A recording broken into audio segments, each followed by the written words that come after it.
One sobering realization that I had about the election is if Trump gets elected, we'll have our work cut out for us. But if Kamala gets elected, even though some outcomes are favorable in that scenario, we're actually going to have to work more than we would if Trump were elected. And here's why. Because when Trump was doing what he did with COVID, his response in general, there's this natural opposition on the left towards his approach to things. But then Biden came into office and basically ended any pretense of caring about dealing with COVID.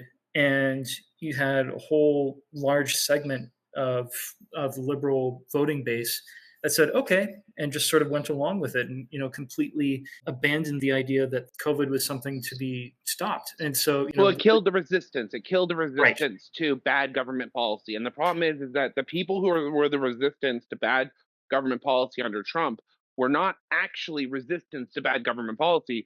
They were just resistance to anything the Republicans wanted to do at all, which it has been.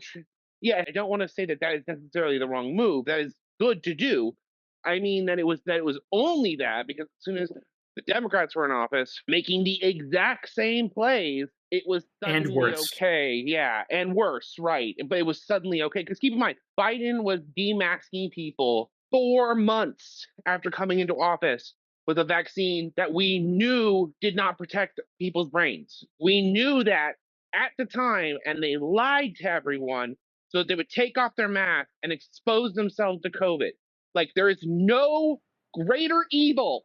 Sorry, I'm yelling again, aren't I? No, I agree with you. There is no greater evil than the man who did that.